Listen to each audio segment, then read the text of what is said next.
Thank you so much, Channa sir. Thank you First very of much, all, sir. very good morning to all of Good you. morning, sir. दोस्तों, my self Chandravansh Singh Rajawat, CMD यूटेक infotech private limited, जैसा कि आप सभी जानते हैं।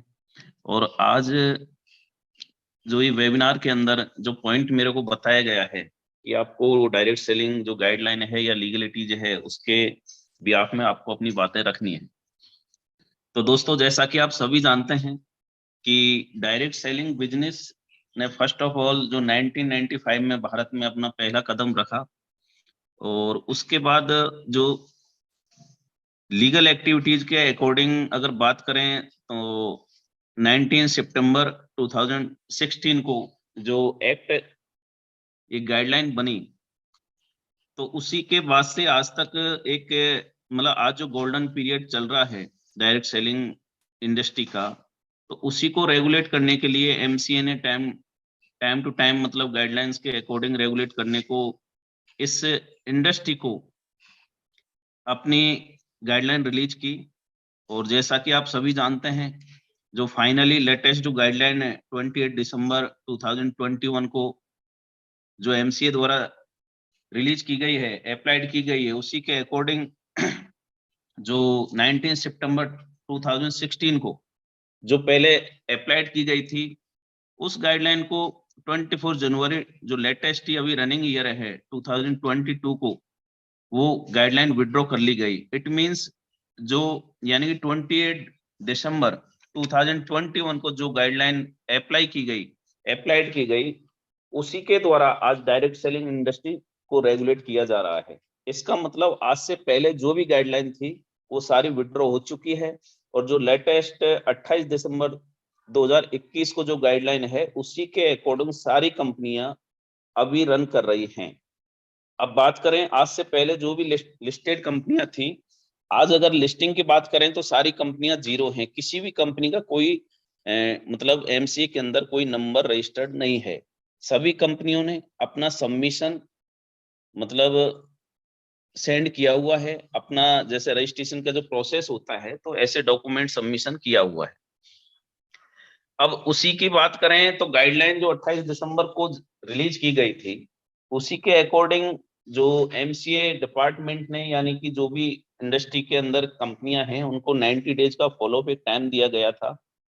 और उसी के अकॉर्डिंग अपना जो सिस्टम है जो रनिंग जो एक कंपनी एक्ट के थ्रू और जो डायरेक्ट सेलिंग के थ्रू जो चलना है या जो गाइडलाइन है उनको फॉलो करना है, उसके लिए 90 डेज प्रोवाइड किए गए। तो मैं ओवरऑल आपको बताना चाहूंगा कि डायरेक्ट सेलिंग कंपनी या डायरेक्ट सेलर्स को जो MCA द्वारा रेगुलेट करने को जो गाइडलाइन रखी गई हैं उनके ऊपर अपन थोड़ा सा फोकस डालते हुए बात करेंगे। और मैं आज बताना भी चाहूंगा आपको कि एक्चुअल में मतलब एक ब्रीफली कि पिरामिड स्कीम क्या होती है। इथिकल कंपनी अगर कोई रन कर रही है तो दोनों के बीच में डिफरेंशिएट अपन करें तो किस बिना पे अपन कर सकते हैं। तो मैं फर्स्ट ऑफ ऑल आपको डायरेक्ट सेलिंग कंपनी की जो लायबिलिटीज या ड्यूटीज होती है उनके बारे में मैं ब्रीफली आपको डिस्क्राइब करता हूँ कि जैसा कि आपने गाइडलाइन पढ़ी भी होंगी, समझी भी होंगी कि कंपनी अधिनियम, फर्स्ट में तो मैं आपको ये बता देता हूँ कि एक कंपनी रन करने के लिए यानी कि डिफरेंट डिफरेंट जो भी सेगमेंट होते हैं या जो उनका बेस होता है, इस बेस से कंपनी अपना जो नेचर ऑफ बिजनेस होता है उसको कैसे रेगुलेट करते हैं। तो काफी एक्ट्स होते हैं जो उनको रेगुलेट करते हैं, जैसे कि कंपनीज एक्ट है, पार्टनरशिप एक्ट है, IT एक्ट है, LLP एक्ट है, इनकम टैक्स, IPC भी जैसे कई बार उनको इन्फ्लुएंट करती है, लेबर एक्ट है, सेल टैक्स एक्ट है, फाइनेंशियल एंड RBI जो रेगुलेशन का एक एक्ट होता है वो भी रेगुलेट करता है, ट्रेडमार्क, कॉपीराइट, औषधि एवं प्रसाधन सामग्री अधिनियम, अगर कोई प्रोडक्ट बेस है तो कॉन्ट्रैक्ट ऐसे एक्ट है। तो ऐसे करके करीब करीब यानी कि 15 से 20 एक्ट ऐसे होते हैं जो किसी भी कंपनी को इफेक्टेड करते हैं। अगर जो वो अपना जो भी जो बिजनेस नेचर है तो उसके रिगार्डिंग मतलब हर एक्ट कहीं ना कहीं उनको इम्पेक्ट डालता है। तो उसी के अकॉर्डिंग अपने को जो गाइडलाइन है, तो गाइडलाइन पे अपन फोकस करते हुए कि कंपनी, कोई भी कंपनी अगर इस इंडस्ट्री के अंदर है डायरेक्ट सेलिंग नेटवर्किंग के अंदर, तो कंपनी 2013 कंपनीज एक्ट जो अभी लेटेस्ट जो अप्लाइड है उसके अंदर या पार्टनरशिप एक्ट 1932 के तहत या लिमिटेड लाइबिलिटी एक LLP आपने सुना होगा, उसके अंदर रजिस्टर्ड फर्म होनी चाहिए। अगर इनके अंदर रजिस्टर्ड नहीं है, यानी कि कंपनीज एक्ट हो गया और पार्टनरशिप एक्ट हो गया, एक LLP एक्ट हो गया, अगर इन तीनों के अंदर रजिस्टर्ड नहीं है तो वो इस इंडस्ट्री के अंदर काम करने के लिए लीगलाइज नहीं है। यह अपने को सबसे पहले ध्यान रखना है। उसके बाद उस कंपनी का, जो भी डायरेक्ट सेलिंग कंपनी है, भारत के अंदर कम से कम एक फिजिकली रजिस्टर्ड ऑफिस होना चाहिए, जहां पर कि अपन एक कम्युनिकेशन के लिए कोई भी कॉरेस्पोंडेंस कर सकें। कंपनी कभी भी मनी सर्कुलेशन या पिरामिड स्कीम में शामिल नहीं हो, यानी कि उसका जो भी बिजनेस प्लान है वो मनी सर्कुलेशन या पिरामिड को टच करते हुए नहीं होना चाहिए। डायरेक्ट सेलर्स के साथ में प्रोडक्ट सर्विस को बेचने या बेचने की जो भी अपन इंट्रोड्यूस कराते हैं, पेशकश करते हैं, करने के लिए ऑथराइजेशन एग्रीमेंट रिटर्न में होना चाहिए। उसके साथ ही डायरेक्ट सेलर्स के साथ, यानी कि जो भी लीडर्स हैं या कंपनी, यानी कंपनी के द्वारा जारी किया गया आई कार्ड फिजिकली एड्रेस के साथ होना चाहिए, जो कि अभी लेटेस्ट ही आपको प्रोवाइड किया गया है अपने यूटेक इन्फोटेक कंपनी के द्वारा। और मैं जो भी गाइडलाइन के ऊपर मैं ब्रीफली आपसे बात कर रहा हूं, तो आपको कंपेयर करना है कि यूटेक क्या उस मद को कंप्लीट करते हुए चल रही है। डायरेक्ट सेलर्स के पास यानी कंपनी का आई कार्ड होना चाहिए, और यह भी सुनिश्चित किया जाना चाहिए कि डायरेक्ट सेलर्स द्वारा दी जाने वाली सर्विस और प्रोडक्ट अप्लाइड लॉ के अनुसार ही होनी चाहिए, यानी कि कोई प्रोडक्ट या कोई सर्विस कहीं ऐसा तो नहीं है कि कहीं किसी स्टेट गवर्नमेंट या सेंट्रल गवर्नमेंट ने उस पर बैन किया हुआ हो। यानी कि जो भी सर्विस या प्रोडक्ट हैं वो मतलब एक्ट के अनुसार ही होने चाहिए, कोई बैन किया हुआ प्रोडक्ट या सर्विस नहीं होनी चाहिए।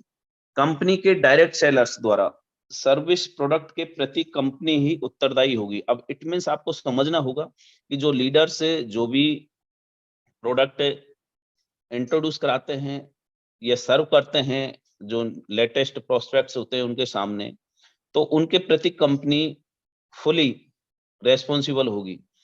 प्रत्येक डायरेक्ट सेलिंग कंपनी अपनी वेबसाइट पर क्लियर एंड इजी वे में कंपनी का नाम, पता, शाखा, संपर्क, फैक्स या लैंडलाइन या ग्राहक सेवा जो कस्टमर केयर नंबर होता है, ईमेल आईडी के साथ में वहां पे रजिस्टर्ड यानी कि नोटिफाई होना चाहिए। दर्ज कराई गई किसी भी शिकायत के लिए, अगर कोई कंप्लेन दर्ज कराते हैं तो उसके लिए टिकट संख्या या ट्रैकिंग सिस्टम होना चाहिए। Refund policy, exchange policy, shipment, payment method, payment cancellation process, मतलब उसकी क्लियर जानकारी होनी चाहिए। प्रोडक्ट सर्विस की कुल कीमत और ब्रेकअप प्राइस, डिलीवरी शुल्क, हैंडलिंग चार्जेस, व्हीकल चार्जेस आदि यानी कि मेंशन होना चाहिए। अब ब्रेकअप प्राइस यानी कि जैसे अपन डीपी और जो प्राइस की बात करें तो वो क्लियर कट होना चाहिए। उसका डिलीवरी चार्ज कितना होगा, हैंडलिंग चार्ज या जो रिटर्न अपन करते हैं उसका क्या डिडक्शन होगा, तो वो सारी चीजें उसमें मेंशन होना चाहिए। अब बात आती है शिकायत निवारण अधिकरण, यानी कि 48 आवर के अंदर वर्किंग आवर, यानी कि जो ऑफिस टाइम होता है, मान लो 8 आवर एक पर डे अपन मान के चलते हैं, तो उसके अकॉर्डिंग 48 आवर कंप्लेन एक्सेप्ट करने और 30 डेज में डिस्पोज करना, यानी कोई भी कंप्लेन आपने रेज की उसको 48 आवर के अंदर यानी कि उसका निवारण करने के लिए एक टेट रखा गया है, टाइम पीरियड रखा गया है, और उसके लिए डिस्पोज करने को यानी कि ओवरऑल वो क्योरी डिस्पोज हो जानी चाहिए, तो उसके लिए 30 डेज का टाइम यहाँ पर एक्सटेंड किया जा सकता है। यानी कि अगर कोई कंपनी ये कहती है कि 48 आवर में हम इसको रिजोल्व नहीं कर सकते, तो उसके लिए बाद में उनको मेल के द्वारा या कैसे भी उनको इन्फॉर्म करना होगा, और उसका जो मैक्सिमम टाइम है वो 30 डेज का रखा गया है, यानी कि 30 डेज के अंदर आपको रिटर्न में देके एनी हाउ उस क्वेरी को डिस्पोज करना ही होगा। सभी डायरेक्ट सेलिंग कंपनी अपने सभी डायरेक्ट सेलर्स का रिकॉर्ड रखेगी, जैसा कि अपन कंपनी रखती हैं। ओवरऑल अपना जो भी डेटाबेस होता है, जो भी आधार मतलब एड्रेस वगैरह, पैन कार्ड, आधार या जो भी आईडी प्रूफ होता है, प्रत्येक direct selling company product service का विज्ञापन उपयोगिता के अनुसार ही करेगी, बढ़ा चढ़ाकर नहीं। अब यहाँ पर बात आती है कि कोई भी प्रोडक्ट है सर्विस या सर्विस है, यानी कोई कंपनी, जैसे कि आपने देखा होगा एडवर्टाइजमेंट एक्ट आजकल जो लागू है, उसमें मैं ये बता दूं कि काफी बढ़ा चढ़ाकर आपने पहले देखे होंगे, जो सेलिब्रिटी बढ़ा चढ़ा के अपने आप को प्रेजेंट करते थे, किसी भी प्रोडक्ट को उठा के आप ये यूटिलाइज करिए, यूज करिए, ऐसे होगा वैसे होगा। तो उसके लिए कंपनी ने मतलब कोई जो आम कस्टमर है या जो नासमझ है, इतना ज्यादा अवेयर नहीं है, वो कहीं ठगा ना जाए, इसलिए एक एक्ट बनाया, एडवर्टाइजमेंट एक्ट के लिए। आप किसी भी प्रोडक्ट की जो उसके जो भी मेरिट्स डिमेरिट्स आपको नोटिफाई करने पड़ेंगे, उसके बतानी पड़ेंगे। आप उसको जो उसके वर्च्यू है या मेरिट्स हैं, वो उतना ही बता सकते हैं जितना कि आप उससे मतलब गेन करा सकते हैं। अगर उससे ऊपर जाके आप कराते हैं तो उसके लिए आप रेस्पॉन्सिबल होंगे। तो इसका मतलब ये निकल के आता है यहाँ पर, कोई भी कंपनी का या डायरेक्टर सेलर झूठा प्रतिनिधित्व यानी कि मिस रिप्रेजेंटेशन नहीं करेगा। अब कोई भी कंपनी यानी कि उसमें मैनेजमेंट भी शामिल है और डायरेक्ट सेलर यानी कि उसमें सारे लीडर शामिल है, वो कभी भी अपना मिस रिप्रेजेंटेशन नहीं करेंगे। यानी कि जो भी कि मैं ये बोल रहा हूँ या मैं ये बोल रहा हूँ, ऐसे बन के कोई मिस रिप्रेजेंटेशन नहीं करेंगे। प्रत्येक direct selling company product service की प्रामाणिकता की जिम्मेदारी कंपनी की या डायरेक्ट सेलर्स की होगी। अब कोई भी लीडर अगर कोई प्रोडक्ट सेल कर रहा है, तो उसकी रेस्पॉन्सिबिलिटी उस लीडर के बिहाफ में उस कंपनी की होगी। डायरेक्ट सेलिंग कंपनी द्वारा अपनाई गई यानी कि डिस्ट्रीब्यूशन जो मेथड की निगरानी यानी कंपनी की रेस्पॉन्सिबिलिटी होगी। जो डिस्ट्रीब्यूशन किया जाता है वो उसी के हद के अंदर हो और कानूनी रूप से जो नियम है उसी के अकॉर्डिंग उसका डिस्ट्रीब्यूशन होना चाहिए। प्रत्येक डायरेक्ट सेलिंग कंपनी सभी डायरेक्ट सेलर की पहचान का रिकॉर्ड रखेगी एवं डीलिस्ट किए गए डायरेक्ट सेलर की सूची वेबसाइट पर पब्लिश करेगी। अब यहाँ पर बात आती है कि पहचान का जो रिकॉर्ड, तो रिकॉर्ड जैसे भी आपकी आईडी जनरेट होती है, आपका सारा रिकॉर्ड होता है। अब डीलिस्ट किए गए जो डायरेक्ट सेलर्स हैं, यानी कि जो गाइडलाइन के अंदर ये दिया गया है कि कोई भी लीडर या कोई भी डायरेक्ट सेलर अगर किसी कंपनी ने डीलिस्ट कर दिया है, यानी कि उसकी आईडी ब्लॉक कर दी है या किसी कारणवश, तो वहां पर आपको वो डायरेक्ट सेलर्स की लिस्टिंग आपको वहां पे मेंशन करनी पड़ेगी वेबसाइट के अंदर, ताकि कोई भी न्यू प्रोस्पेक्ट्स जब आपको कोई कंपनी को इंट्रोड्यूस कराए तो वहां अपने आपको क्लेरिफाई करा पाए कि जो लीडर मेरे को इंट्रोड्यूस करा रहा है इस कॉन्सेप्ट से, क्या वो यहाँ पर डी लिस्ट में है या नहीं है। तो उसके लिए यहाँ पर एक गाइडलाइन में ये दिया गया है कि कंपनी अपना जो डिलिस्ट किए गए जो भी लीडर्स हैं या जो भी मतलब कस्टमर्स हैं या जो डायरेक्ट यानी कि डिस्ट्रीब्यूटर्स हैं, उनकी वहां पे लिस्टिंग कंपनी मतलब प्रोवाइड कराएगी। डायरेक्ट सेलिंग कंपनी केंद्र सरकार की राष्ट्रीय उपभोक्ता हेल्पलाइन एनसीएच प्रक्रिया का हिस्सा बनेगी। अब यहाँ पर गौर करने वाली बात यह है कि आज तक सारी कंपनियों को रेगुलेट करती थी एमसीए, जो कि आज तक 90.99% में ये कहता हूं कि लोगों को अभी तक भी यही कंफ्यूजन है कि एमसीए रेगुलेट करती है।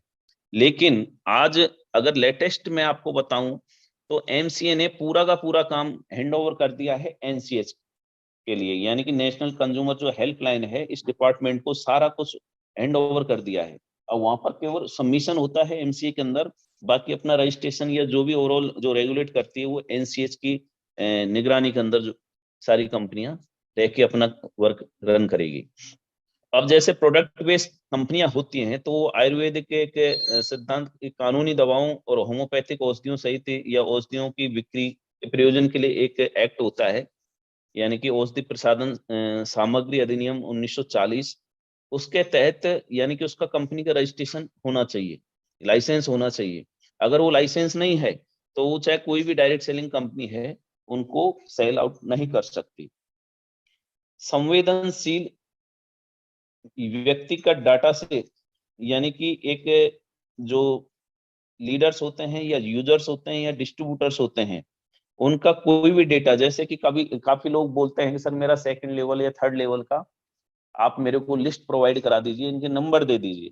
लेकिन मैं आपको बता दूं, आप देख लीजिएगा गौर करके कि यहाँ पर भी कंपनियों को बाउंड किया गया है कि आप किसी भी डिस्ट्रीब्यूटर का यानी कि डायरेक्ट लाइन का आप जो फर्स्ट लेवल में है आपके उन्हीं के नंबर आप ले सकते हैं, और उनके अलावा आप किसी भी डिस्ट्रीब्यूटर का नंबर आपके यानी कि जो भी नेटवर्क है उसके अंदर प्रोवाइड नहीं कर सकते।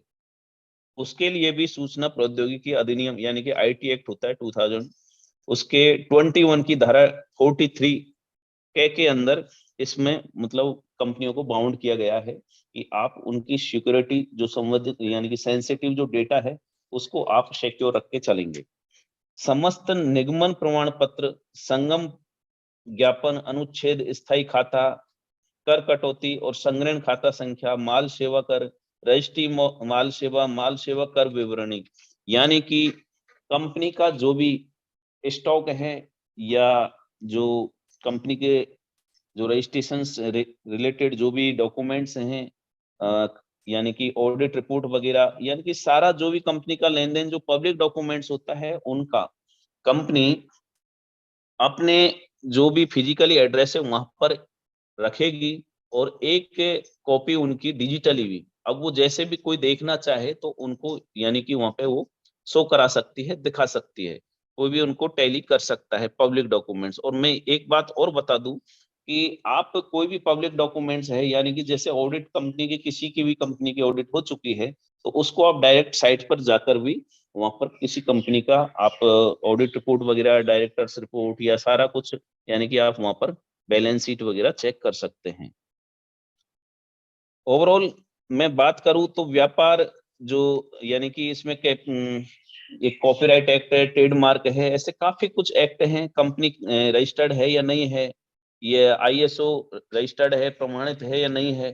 तो कहने का मतलब ये है कि ओवरऑल कंपनी इथिकल होनी चाहिए, कंपनी सर्विस या प्रोडक्ट बेस्ड होनी चाहिए, कंपनी गवर्नमेंट के जो भी रूल्स रेगुलेशंस जो गाइडलाइंस है उनको फॉलो करते होने चाहिए। और मैं ये कहूंगा कि don't choose a company that commits to return money blindly. यानी कि कोई कंपनी अगर पैसों का एक कमिटमेंट करती है कि सर आप आइए, ज्वाइन हुई और आपको पैसा आएगा, इतना इन्वेस्ट करिए और इतना पैसा आपको मंथली मिलेगा या वीकली मिलेगा या पर डे मिलेगा, तो इट मीन्स वो कंपनी ओवरऑल ये मान के चलिए कि वो इन्वेस्टमेंट प्लान है, मनी सर्कुलेटेड प्लान है। और जैसा कि मैं आपको थोड़ा सा फोकस करके बताऊं कि एक पिरामिड स्कीम और एक डायरेक्ट सेलिंग, यानी कि जो इथिकल कंपनी होती है उसके बीच में क्या डिफरेंसेज अपन कर सकते हैं। फर्स्ट में मैं एक जैसे पॉइंट टू पॉइंट आपको बताऊंगा, 5-7 पॉइंटों के अंदर अपन कैसे एक क्लेरिफाई कर सकते हैं कि ये कंपनी किस नेचर पे वर्क कर रही है। जैसे कि काफी आपने भी सुनने में आपको भी आया होगा और सुनते रहते हैं कि कंपनियों के जो प्लान आते हैं, प्रमोशन जो करती हैं कंपनियां, कि पहले आओ पहले पाओ, पहले आओ पहले पाओ। अगर कंपनी ऐसा ड्राइव करती है अपने बिजनेस नेचर को तो इट मीन्स वह है पिरामिड स्कीम के अंदर वर्क कर रही है। और जैसे कि आप अगर बात करें पहले आओ पहले पाओ, यानी कि आप समझ पा रहे होंगे पहले आने का मतलब। और अब बात करें अपन इथिकल कंपनी, तो कंपनी को अलग अलग लीडर्स अपने नेटवर्क से ड्राइव करते हैं, यानी कि वहां पर कोई भी ऐसा वो नहीं है कि जो पहले आ गया उसको ज्यादा मिलेगा या वो जो स्टैंड कर गया मतलब उसके बाद आने वाला स्टैंड नहीं कर पाएगा। तो दोनों के बीच में डिफ्रेंशिएट किया गया है, यानी कि पहले आओ पहले पाओ वाली ड्राइव कंपनी करती है तो वो पिरामिड है। और कंपनी को अलग अलग लीडर्स अपने नेटवर्क से ड्राइव करते हैं, इट मीन्स वो कंपनी इथिकल है। ऊपर वाला हमेशा ऊपर ही रहेगा, नीचे वाला हमेशा नीचे ही रहेगा। ज्वाइनिंग से ही पैसा लिया जाता है और ज्वाइनिंग से ही पैसा या कमीशन दिया जाता है। इट मीन्स वो है पिरामिड स्कीम को फॉलो कर रही है। अब सेकंड इथिकल वे में अगर अपन बात करें तो ना ही ज्वाइनिंग से पैसा लिया जाता है ना ही ज्वाइनिंग से पैसा दिया जाता है, केवल और केवल प्रोडक्ट सेल से ही पैसा दिया जाता है। केवल प्रोडक्ट सेल से ही पैसा कमीशन जनरेट होता है, ना तो ज्वाइनिंग से पैसा लेना है और ना ही देना है। दैट इट मीन्स आपकी जो वो कंपनी है डायरेक्ट सेलिंग जो एंटिटी है वो इथिकल वे में अपना बिजनेस रन कर रही है। नेटवर्क को वन मैन लीडरशिप है, अगर नेटवर्क के अंदर वन मैन लीडरशिप है, कंपनी चलती है उसके अकॉर्डिंग, फिर उसका पूलिंग होता है या एक के बाद 4 हैं या 8 हैं या 16 होगा, ये कंपनी निर्धारित करती है। और जहां जगह खाली है वहां लोग सेट होते हैं, ऊपर के लोग ऊपर सेट होते हैं और नीचे के लोग नीचे सेट होते हैं। इट मीन्स वो कंपनी पिरामिड को टच करती है। जो आदमी रिक्रूट होता है और प्रोडक्ट अच्छा समय मतलब अच्छा समझ आता है तो खरीद लेता है, यूज करता है, यानी कि उसके जो रिक्रूट होता है उसको अगर समझ आ रहा है कि मेरे को कोई प्रोडक्ट खरीदना चाहिए या नहीं खरीदना चाहिए, अगर वो उसकी अंडरस्टैंडिंग अपने जो मतलब माइंड के अकॉर्डिंग अपना वो चूज करता है, तो इसका मतलब वो प्रोडक्ट चूज करने के अगर उसके पास ऑप्शन है तो वो कंपनी यानी कि जो इथिकल कंपनी है। ट्रेडिशनल बिजनेसमैन के नेटवर्क की तरह ही डायरेक्ट सेलिंग कंपनी ग्राहकों का नेटवर्क होता है। अब ये नहीं कि एक एक चेन बना दिया कि दो दो के बाद चार, चार के बाद आठ। मेरा कहने का मतलब समझिएगा, प्रोडक्ट होता ही नहीं है, यानी कि पिरामिड स्कीम है। और प्रोडक्ट होता ही नहीं है, प्रोडक्ट नाम से दिखाया जाता है या पैसा घुमाया जाता है। यानी कोई प्रोडक्ट नाम की चीज नहीं है, विजुलाइज कराया जाता है कि आपको ऐसा मिलेगा, ये होगा, वो होगा। तो इसका मतलब वो पिरामिड स्कीम को टच करती है। डायरेक्ट सेलिंग कंपनी में प्रोडक्ट यूजेबल होता है, यानी कि आप उसको, चाहे वो फिजिकली है तो आप यूज कर सकते हैं, डिजिटली है तो आप यूज कर सकते हैं। अगर आपको मान लो कोई डिजिटली प्रोडक्ट दिया जा रहा है, आप उसको रीड आउट कर पाते हैं तो इट मीन्स वो एथिकल है। आप अगर फिजिकली प्रोडक्ट दिया जा रहा है, उसको आप यूज कर सकते हैं, इस इट मीन्स वो एथिकल है। और जो पिरामिड स्कीम होता है, यहाँ पर केवल लेवल पर पहुंचने के बाद ही आय निश्चित होती है। यानी कि आपका जो पैसा आता है, आप लेवल एक बार स्टैंड कर जाएं, आपकी आय निश्चित हो जाती है। अगर आप लेवल या रैंक लेके अगर आपकी इनकम फिक्स हो गई, इसका मतलब पक्का मानिए कि वो पिरामिड स्कीम है। और बात करें एथिकल की, तो यहाँ पर अगर लेवल या कोई रैंक अचीव करने पर भी आय सेल पर डिपेंड रहती है। यानी कि अगर आपने एथिकल कंपनी में कोई भी रैंक ले ली और लेने के बाद भी आपकी आय अगर निश्चित है तो पिरामिड है, और नहीं है यानी कि आपकी सेल के ऊपर डिपेंड करती है। आपकी कितनी सेल हुई आपके नेटवर्क के अंदर, उसके अकॉर्डिंग आपकी इनकम आती है। तो इसका मतलब ये समझ मान के चलिए कि आप इथिकल कंपनी के अंदर वर्क कर रहे हैं। इसी प्रकार कई चीजें और भी, जैसे कि मैं आज क्या है कि जल्दीबाजी में थोड़ा सा मैं स्लाइड प्रेजेंटेशन के लिए मेरा वो था, लेकिन मतलब मैं कंप्लीट नहीं करा पाया कल, तो मैं उसके अकॉर्डिंग आपको बताता। तो कई चीजें होती हैं कि अपने को ये वर्कआउट करना होता है, अंडरस्टूड करना होता है कि अपन एक्चुअल में किस कंपनी के साथ अपना बिजनेस रन करने जा रहे हैं। क्या कंपनी इथिकल वे में है, या जो बातें बताई गई हैं उनको क्या यूटेक कंपनी, यूटेक इन्फोटेक जो कंपनी है, क्या ये फॉलो करती है। ये अपने को एक डिफरेंशिएट क्रिएट करना है और अंडरस्टूड करना है कि जो गाइडलाइन है उसके बिहाफ में कंपनी अपना बिजनेस रन कर रही है या नहीं कर रही। क्या कंपनी जो प्रोडक्ट दे रही है वो फिजिकली या डिजिटली है, क्या वो लीगलाइज हैं या लीगलिटी के अकॉर्डिंग है या नहीं है। तो ओवरऑल कोई भी कंपनी, जैसा कि अभी परसेप्शन बना हुआ है इस डायरेक्ट सेलिंग नेटवर्किंग के अंदर, कि कंपनियां 2 दिन में यानी कि महीने आती है, 2 महीने 3 महीने काम करती है, निकल जाती है, भाग जाती है। तो लोगों के एक आम क्वेश्चन होते हैं कि सर कंपनियां कितने दिन चलेगी, कितने दिन नहीं चलेगी, कंपनी का मिशन विजन क्या है। तो अब कंपनी चाहे वो चलने वाली है या ना चलने वाली है, कोई भी कंपनी का मैनेजमेंट अगर वो कंपनी नहीं चलेगी या उनका मिशन विजन 6 महीने का है, तो कभी ये नहीं कहेगा कि हमारी कंपनी 6 महीने के लिए आई है।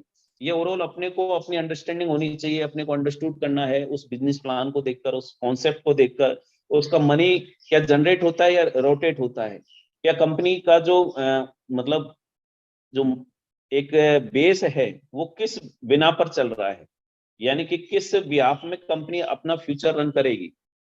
कंपनी का आज कितना जो भी नेटवर्क है उसको अगर आगे लेके ड्राइव करना है, तो क्या कंपनी उसको सरवाइव कर पाएगी या नहीं कर पाएगी। तो ओवरऑल अपने को देखना है कि कंपनी के पास अर्निंग बेस क्या है, कंपनी के पास जो पैसा आ रहा है वो किस बिहाफ में आ रहा है, यानी कि सर्कुलेशन तो नहीं है। तो ये अपने को जस्टिफाई करना होगा कि मेरे को इस कंपनी के साथ जुड़ना चाहिए, नहीं जुड़ना चाहिए। कंपनियां काफी आपने देखी होंगी इन्वेस्टमेंट प्लान लेके आती है, काफी कंपनियों का तो 20-20 दिन का पूरा ही एक टेन्योर लाइफ टाइम होता है। काफी 2 महीने के अंदर वाइंड अप हो जाती है, काफी 3 महीने 6 महीने, यानी कि मुश्किल से जो कंपनियों का इन्वेस्टमेंट प्लान होता है साल भर मुश्किल से टिक पाता है। और उसमें होता क्या है, जो फर्स्ट में लग जाता है, फर्स्ट में ज्वाइन हो जाता है, वो पैसा कमा जाते हैं, और उसके बाद सारे के सारे लास्ट में रोते रहते हैं। तो ये अपने को सबसे पहले, क्योंकि ये परसेप्शन अगर शुरू से हर जो भी डायरेक्ट सेलर है वो अगर इसको देख के चलता कि मेरे को किस कंपनी के साथ ज्वाइन होना है, तो ये रॉन्ग परसेप्शन कभी क्रिएट ही ना होती। इसलिए मैं सभी से, आप सभी से गुजारिश करूंगा, किसी भी कंपनी को आप पहले उसको, जैसे कहते हैं कि एक पारस पत्थर होता है, उस पर जब सोने को परखा जाता है तो उस पत्थर की ना सोने की, दोनों की क्वालिटी अपने आप में यानी कि अपने सामने आ जाती है। उसी तरीके से अपनी नॉलेज जो होती है वो ये जज कराती है क्या हम इस कंपनी के साथ जो रन करने जा रहे हैं या ज्वाइन करने जा रहे हैं, या जो आज तक हमने इतना वर्कआउट किया है इस कंपनी में, क्या ये कंपनी लीगल वे से है। ये अपनी अंडरस्टैंडिंग होती है, अपनी नॉलेज होती है, अपनी यानी कि उस नॉलेज को अपनी स्किल के अकॉर्डिंग ढाल के अपन ये जस्टिफाई कर सकते हैं कि कंपनी इथिकल है या नॉन इथिकल है, यानी कि पिरामिड को टच करती है, यानी चिट फंड को करती है, यानी मनी सर्कुलेट करती है। ये अपने को मतलब डिफ्रेंशिएट करना होता है दोनों चीजों के अंदर, कि एक एक बिना को आप नोट करिए, एक एक पॉइंट को नोट करिए। उसके बाद में आप, जैसे मैं बात करूं यूटेक इन्फोटेक की, तो आप इस कंपनी के जो भी नेचर ऑफ बिजनेस है, जो एक रनिंग फ्लो है, उसको आप उसके साथ में कंपेयर करिए। क्या यूटेक कंपनी अपना जो प्लान रन कर रही है, क्या उसके अकॉर्डिंग रन कर रही है? क्या कंपनी रजिस्टर्ड ट्रेडमार्क के साथ है? क्या कंपनी एमसीए के अंदर रजिस्टर्ड है?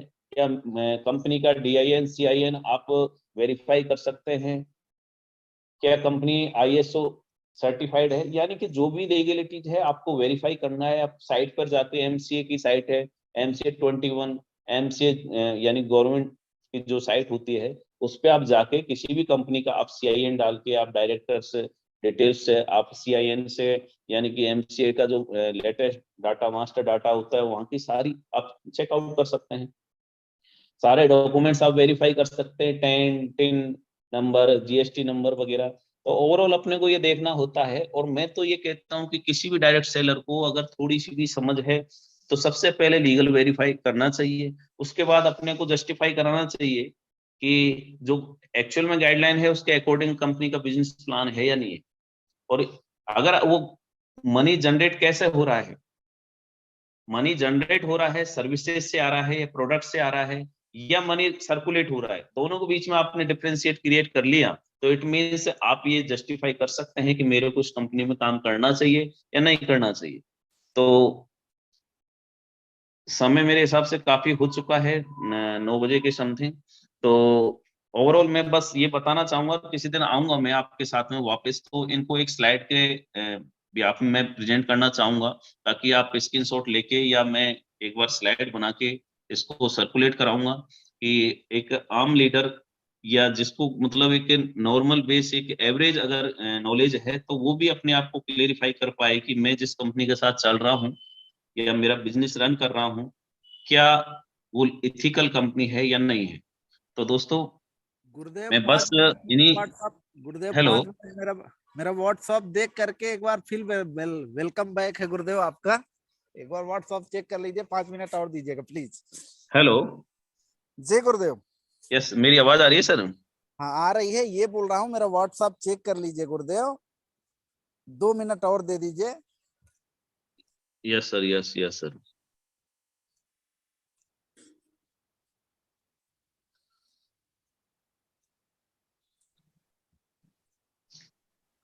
तो ओवरऑल दोस्तों मैं ये बताना चाहूंगा कि जैसे कि अभी कंपनी आपके सामने जो भी अब तक के जो प्रोडक्ट्स हैं, जो सर्विसेज हैं, जो आपके सामने हैं, और अभी जो इन फ्यूचर, यानी कि मैं सबसे पहले तो आपको जयपुर जो सेमिनार अपना एक एनिवर्सरी ऑर्गेनाइज होने जा रही है 30 दिसंबर 2022 को, मैं आप सभी से गुजारिश करूंगा कि आप बढ़ चढ़ के इस एनिवर्सरी का जो प्रोग्राम होगा उसमें हिस्सा लें, तो उसका पार्ट बने, क्योंकि यहाँ पर आपको कंपनी का पूरा फ्यूचर प्लान दिखाई देगा।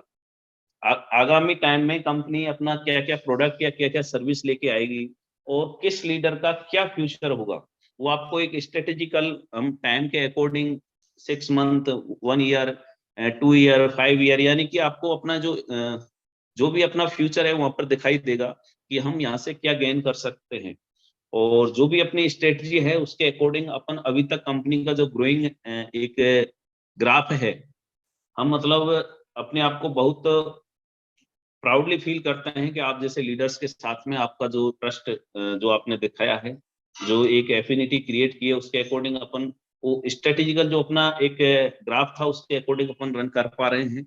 और इन फ्यूचर जो आगामी 1 से 2 साल कंपनी की होंगी, अगर उसके साथ में आप अपना जो वर्क है, या जो आपका वर्किंग टाइम होगा, कंपनी के साथ में, वो आपको कहाँ पर स्टेब्लिश करा पाएगा। इसके लिए आप यहाँ पर अपने आप को विजुलाइज कर पाएंगे और प्रैक्टिकली अपने आप को उस रैंक तक पहुंचने के लिए आप अपना जो स्ट्रेटजी होती है वो बना पाएंगे। तो यहाँ पर मैं सभी से गुजारिश करूंगा कि आप एनी हाउ ये ऑफर अचीव करके, जो भी चल रहा है कंपनी का जो एनिवर्सरी प्रोग्राम में, एनी हाउ आप आने की कोशिश पूरी पूरी करिएगा। और यहाँ पर आपको सारा कंपनी का फ्यूचर मिशन विजन सारा कुछ क्लियर हो जाएगा। बाकी कंपनी जैसे मैं बता दूं, अभी लेटेस्ट ये अपना वर्क चल रहा है, जैसे कि ITR अपन यहाँ से फिल कर सकते हैं, और जैसे DMT है, APS है, ऐसे करके काफी कुछ सर्विसेज पे अपन वर्कआउट करीब करीब कंप्लीट कर चुके हैं, जो कि इसी मंथ या नेक्स्ट मंथ के अंदर लाइव हो जाएगा। और काफी कुछ प्रोडक्ट्स हैं। प्रोडक्ट्स में ओवरऑल आपको बता दूं, कंपनी मेनली सर्विस बेस्ड ही रहेगी, लेकिन जो भी यानी कि ट्रेडमार्क के अंदर अपन 10 के अंदर अभी रजिस्टर्ड हैं, उसके 20 प्रोडक्ट अपन टच करते हुए चलेंगे, जो भी डेली नीड्स के अकॉर्डिंग होंगे। कोई मैंडेटरी ऐसा नहीं होगा कि किसी लीडर के लिए वो परचेज करना ही है। वो जो डेली नीड्स के होंगे, वैल्यू फॉर मनी होंगे, वैल्यू एडेड जो भी मनी होगी वैल्यू फॉर मनी होगी। तो कहने का मतलब मेरा यह है कि कोई भी चीज थोपी नहीं जाएगी। ये यूटेक के लिए आप आज से लेके लास्ट, मतलब जब तक आप बने हुए हैं तब तक हमेशा याद रखिएगा कि कंपनी कभी भी किसी सर्विस को, किसी प्रोडक्ट को, किसी भी लीडर पर, किसी भी यूजर पर कभी नहीं थोपेगी। अपने को जो कंपनी के यूनिक सेलिंग पॉइंट्स हैं, उन्हीं को फोकस करते हुए कंपनी को, यानी कि जो इथिकल वे है उसी के बिहाफ में हमेशा कंपनी चलेगी। और मैं सभी से गुजारिश करता हूं कि कंपनी के जो मेन पॉइंट्स हैं, जो यूनिक सेलिंग पॉइंट्स हैं, या जो भी कीज हैं, उन्हीं को फॉलो कराते हुए आप इंट्रोड्यूस कराएं। कोई भी चीजें मतलब कोई भी बातें बढ़ा चढ़ाकर जो अपन फुलफिल ना करा पाए कभी ना बोलें। और कंपनी जो चीजें रखती है, कंपनी की जो मेन बेस है, उसी के अकॉर्डिंग अपना इंट्रोड्यूस कराए कंपनी को। और बाकी मैं सभी से गुजारिश करूंगा अगेन कि आप जयपुर सेमिनार पर फोकस बनाएं। आपको काफी कुछ चीजें यहाँ पर आपको दिखेंगी, और हम काफी कुछ जो सर्विसेज होंगी, प्रोडक्ट्स होंगे, आपको दिखाएंगे कि कंपनी का 1 साल के अंदर क्या मिशन विजन के अकॉर्डिंग क्या फ्यूचर होगा, 2 साल का क्या होगा, 5 साल का क्या होगा, हम किस ग्राफ के अकॉर्डिंग ग्रो कर रहे हैं, और आगामी यानी कि 2023, 24, 25 या 30 तक अपना क्या हो रहेगा। कहने का मतलब आपको 2 से 5, 10 साल का, 15 साल का हम पूरा ग्राफ बताएंगे कि कंपनी किस नेचर के अकॉर्डिंग किस बिजनेस को टच करेगी, कैसे कैसे अपन ग्रोइंग करेंगे। अब बात करें UPI के लिए जो हमने ठाना है, हम आपके साथ और सहयोग से, आपने ऐसे ही साथ दिया है, ये बरकरार रखें। और एनी हाउ मैं आपको बता दूं कि अभी तक मेरी नॉलेज में कोई भी डायरेक्ट सेलिंग कंपनी UPI लेके नहीं आई है। अगर हो तो मेरे को पता नहीं, बाकी मेरी नॉलेज में कोई भी कंपनी आज तक डायरेक्ट सेलिंग टच करते हुए UPI लेके नहीं आई है। और हमने ये ठाना है कि यूटेक इन्फोटेक कंपनी इस इंडस्ट्री की पहली कंपनी हो जो UPI लेके आए। आज जो एड मनी या जो भी अपन एक गेटवे वाला या मैन्युअली जो भी ये सिस्टम चल रहा है, एक्चुअली जब तक गेट UPI नहीं होती है तब तक अपन सेल्फ डिपेंड नहीं होते। और जिस दिन UPI आ जाता है, अपन पूरी तरीके से यानी कि अपना डिपेंडेंसी सेल्फ पे हो जाती है। अदर जो गेटवेज वगैरह, ये बैंकिंग का, यानी कि एक तरीके से जो NBFC होती है या बैंकिंग का जो सेक्टर होता है, वो अपन ग्रैब कर चुके होते हैं। तो UPI एक बहुत बड़ा एक मिशन है, एक पार्ट है। और जिस दिन UPI आ जाएगा, मैं आपको एक्चुअली बता के चल रहा हूँ कि लोग आपको सर्च करेंगे कि मेरे एरिया के अंदर, मेरे डिस्ट्रिक्ट के अंदर, मेरी सिटी के अंदर, मेरे स्टेट के अंदर, या मेरे नियर बाई कौन यहाँ का लीडर यूटेक का है जिसको मैं मतलब टच करते हुए इस कंपनी के बिजनेस में शामिल।